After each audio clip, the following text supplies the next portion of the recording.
Christmas ஏன் இப்படி போர் அடிக்கு? சே, ஒரு ஃபுல்ஃபில்மெண்ட்டே இல்லாமல் போரிங்காக போகுது. சே ப்ரோ, எப்படி இருக்கீங்க? நல்லா இருக்கீங்களா?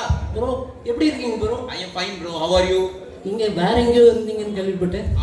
கொஞ்ச நாளுக்கு முன்னாடி துபாய் போயிருந்தேன். Okay bro, okay. இப்போ தான் ஊருக்கு வந்திருக்கேன். சரி ப்ரோ, உங்களுக்கு கிறிஸ்மஸ் எல்லாம் எப்படி போச்சு? ரொம்ப முக்கியம் போகுது ப்ரோ. வா ப்ரோ, வெளியே போகலாம். எனக்கும் ரொம்ப முக்கியம் போகுது. காலைல சர்வீஸ் போனேன், அடுத்து சாப்பிட்டேன். குடில் மார்த்தாண்டத்துக்கு போகலாம் ப்ரோ. குடில் பார்க்க போகலாம். மார்த்தாண்டத்தில் குடில் இருக்கா? ஆமாம், டிஜே பார்க்க போகலாம். அப்படியா? சரி போவோம் ப்ரோ, வாங்க. டிஜே வைப் பண்ணுறோம் bro. Vibe. Okay bro. Bro நீங்களா? ப்ரோ, நீங்கள் எப்படி இருக்கீங்க? ப்ரோ நீங்கள் எப்படி இருக்கீங்க? நான் சூப்பராக இருக்கேன். என்ன நல்லா இருக்கீங்க பார்த்தாலே. ஆமாம் ப்ரோ, கிறிஸ்மஸ் ரொம்ப நிற்கிறேன் ப்ரோ. ஓகே ப்ரோ நீங்களா? ஆமாம் வேற என்னது? Kaushik bro. Okay okay okay bro. சரி ப்ரோ, யாரும் எதை சொல்லிட்டு இருந்தீங்க நல்லா இருக்குங்க? அதான் ப்ரோ, கிறிஸ்மஸ் மாதிரியே இல்லை, ஏதோ வீக்கெண்ட் மாதிரியே இருக்குது. ரொம்ப போரிங்காக இருக்குது. அதான். சரி, கிறிஸ்மஸ் மீட்டிங் ஒன்று நடக்குது, வரீங்களா? ப்ரோ நீங்கள் குடில் பார்க்குறீங்களா ப்ரோ? குடில் பார்க்கங்க. குடில் நாளைக்கு கூட பார்க்கலாம். ஓகே ப்ரோ, மீட்டிங் எங்கே நடக்கு? இங்கே பக்கத்தில் தான். என்ன மீட்டிங், எந்த மாதிரி? சும்மா கிறிஸ்மஸ் மீட்டிங்.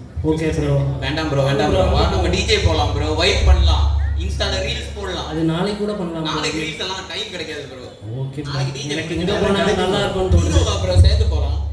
ப்ரோ நான் அவர் கூடயே போகிறேன். இல்லை வேண்டாம். நீங்கள் அந்த பக்கம் போங்க. இல்லை வேண்டாம். சரி. Okay bye.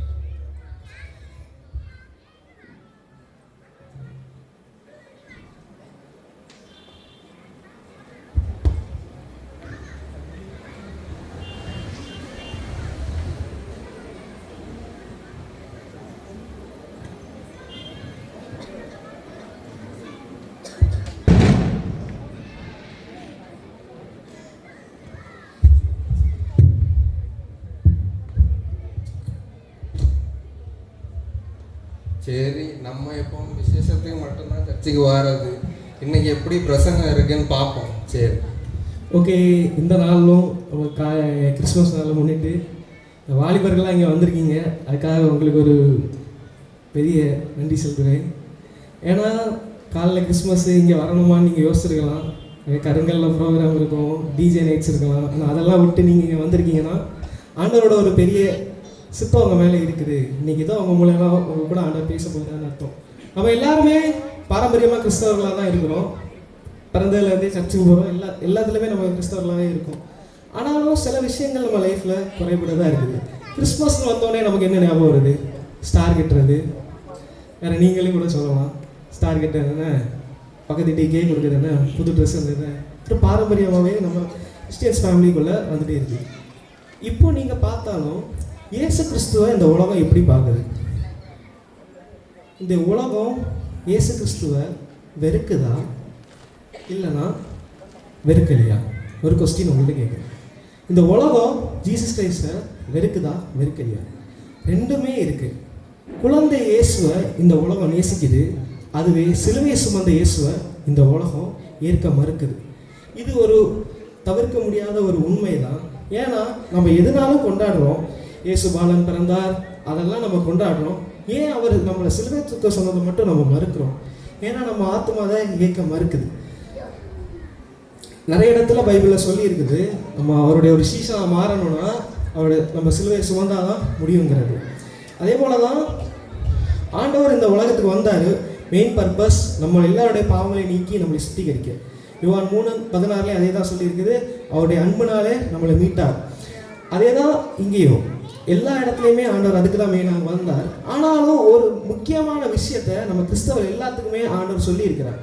ஆனால் அதை நம்ம ஒரு பொருட்டாகவே என்றோமா இல்லையான்னு நீங்கள் சிந்திச்சு பார்க்க இந்த இடத்துல அழைக்கப்பட்டிருக்கீங்க. என்னன்னா எல்லாமே ஆண்டவர் செஞ்சார், என்னை பின்பற்றுங்க எல்லாமே சொன்னார். ஆனால் கடைசியில் போகும்போது ஒரே ஒரு கட்டளை மட்டும் கொடுத்துட்டு போனார். ஒரே ஒரு கட்டளை. அது என்னன்னா, நீங்கள் உலகமெங்கும் போய் சகல ஜாதிகளையும் சீஷராக்கி பிதா குமாரன் பரிசுத்தாவினாலே அவளுக்கு ஞானஸ்தானம் கொடுங்கள்.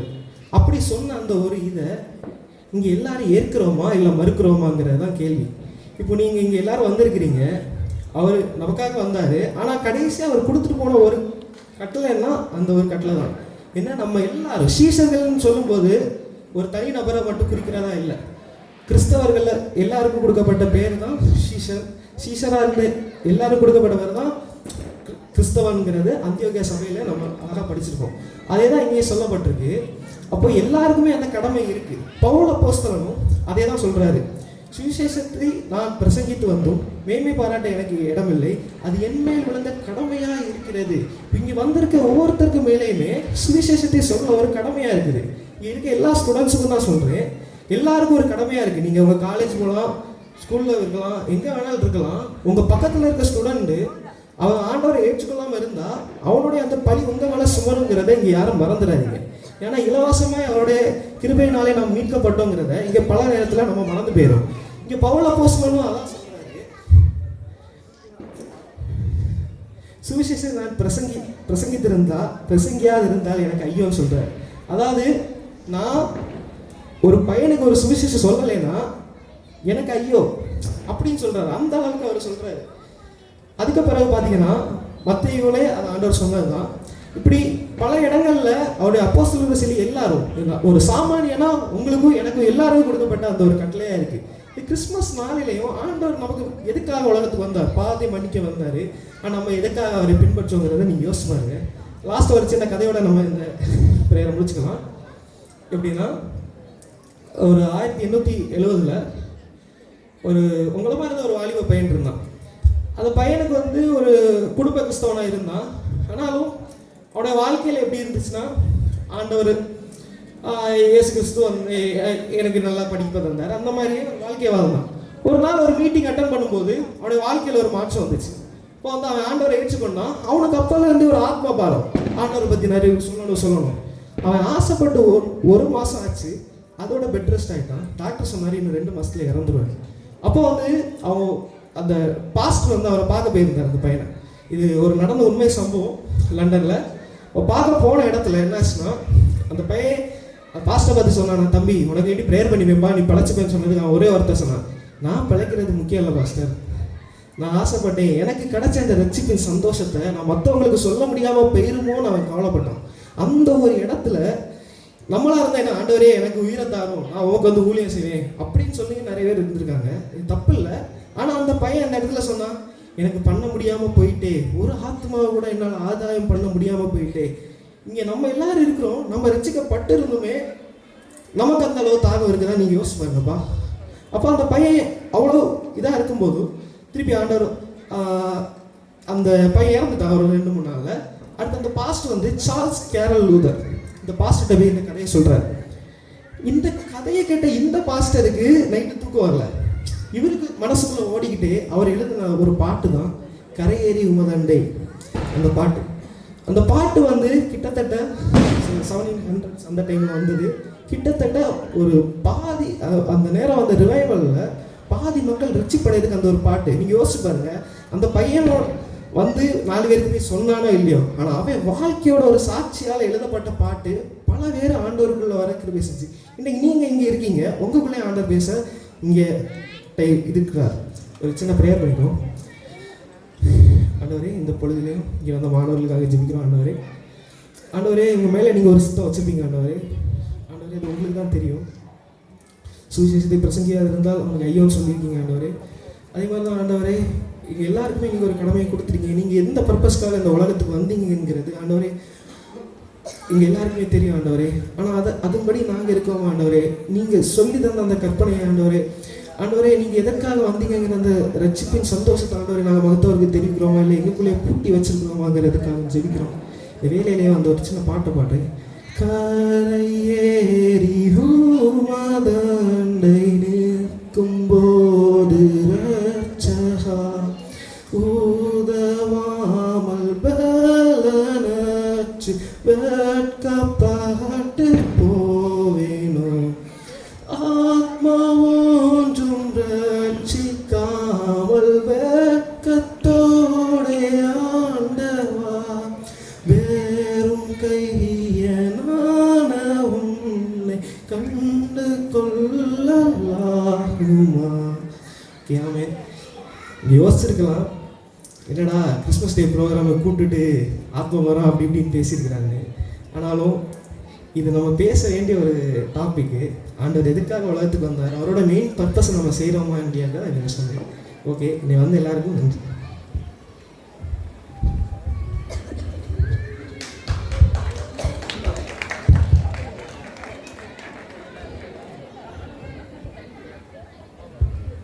ப்ரோ மெசேஜ் சூப்பராக இருந்ததுல்ல. ஆமாம், கடைசியாக சொன்னது அப்படியே மனசே தோணுச்சு. ஆத்மா ஒன்று ரசிக்காமல் போய் வேஸ்ட்டு தான்.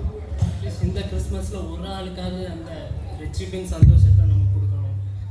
ஒரு ஆளுக்காவது சுவிசேஷத்தை நான் சொல்ல போகிறேன். நீங்கள் வரீங்களா ப்ரோ? கண்டிப்பாக வரேன். நீங்கள் ப்ரோ? இது பிரசங்கம், கிறிஸ்மஸ் பிரசங்கமா? இது கிறிஸ்மஸ் பிரசங்கம்லாம் ஆனால் வாழ்க்கை பிரசங்கம். ஏதோ ஆளை பிடிக்க வந்தது போல இருந்து. இல்லை ப்ரோ, செகண்ட் கம்மிங்கை பற்றி இவ்வளோ டீட்டெயிலாக யாரும் சொல்லிடுறது. ஃபுல்லாக டிஜேலாம் போட்டிருக்குன்னு நினச்சி ஆசையோடி வந்தேன். நானே வருஷத்துக்கு ஒரு காலம் கிறிஸ்மஸுக்கு வராது. எப்படி ஆகி போச்சு. சரி ப்ரோ, நீங்கள் கூட வர்றதுன்னா வாங்க, நாங்கள் போய் அறிவிக்க போகிறோம். நீங்கள் வரீங்களா? இல்லை, இப்போதைக்கு இன்ட்ரெஸ்ட் இல்லை. பரவாயில்ல.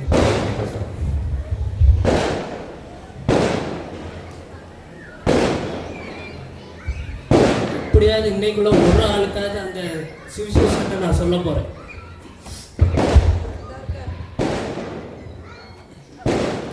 ஐயோ, இன்டர்வியூ வேறு லேட் ஆயிடுச்சு, பஸ் வேறு மிஸ் பண்ணிட்ட வேண்டிய எப்படி இன்டர்வியூ போகிற போகிறோன்னு தெரியலையே.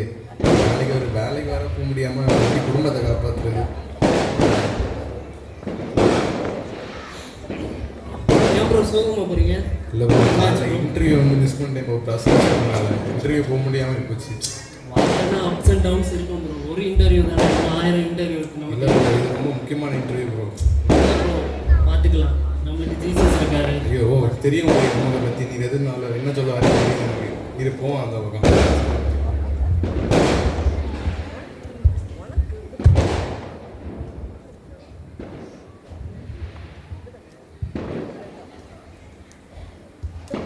என்னடா அங்கே ஒருத்தர் தனியாக இருந்து அழுதுட்டு இருக்காரு, அவர்கிட்ட போய் சொல்லி பார்ப்போம்.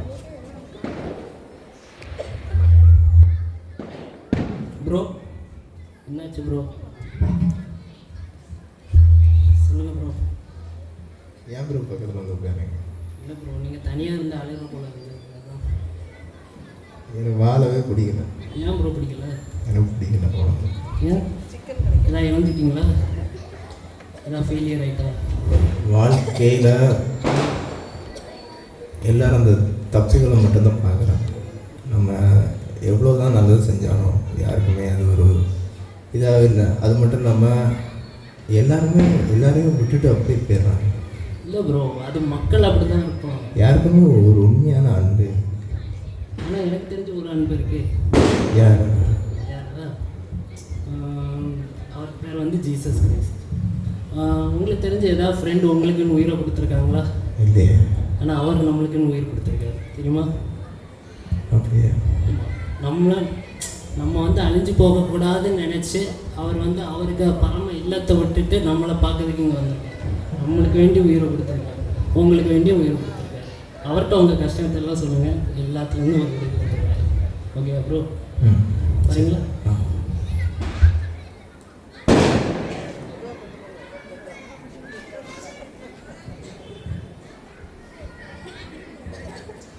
ஓகே, இந்த ஸ்கிரிப்ட் எல்லோரும் பார்த்துருப்பீங்க. ஒரு எங்களால் முடிஞ்ச அளவுக்கு நாங்கள் சொன்னோம். அதாவது நிறைய மிஷினரிஸுமே சொன்ன ஒரு கோர்ஸ் என்னென்னா, தேவனுக்கு ஒரே ஒரு மகன் இருந்தார், அவரே மகன் மிஷினரியாக அனுப்பிவிட்டாருங்க. டேவிட் சொல்லியிருப்பார். அதாவது நம்ம எல்லாரும் 2வது வருகையை பற்றி பேசிகிட்டு இருக்கோம். இன்னும் உலகத்தில் வந்து அவருடைய முதல் வருகையை தெரியாத மக்கள் அநேகம் இருக்கிறார்கள். நம்மளுடைய கடமை நம்மளை வந்து ஆண்டவர் நீ போப்பா மிஷினரியாக போ அப்படின்னு சொல்லலை. அட்லீஸ்ட் நம்ம பக்கத்தில் இருக்க உற்சார் உறவினர், கிளாஸ்மேட்ஸ், ஃப்ரெண்ட்ஸ், அவங்களுக்கு நம்ம ஆண்டவர் பற்றி சொல்ல நமக்கு வந்து அது கட்டளையோட கடமை கொடுத்துட்டாரு. நம்ம எல்லோரும் சொல்லி தான் ஆகணும். சொல்லாமல் போனால் ஆண்டவர் கண்டிப்பாக கணக்கு கேட்பார். இந்த கிறிஸ்மஸ்லேயும் நம்ம அதை லேட்டாக யோசிச்சு பார்த்து ஒரு ரெசல்யூஷன் எடுக்கலாம் நிலைமை இருக்குது. Thanks. Thank you team for the timely message delivered. Get ready to groove with the song performance by Chris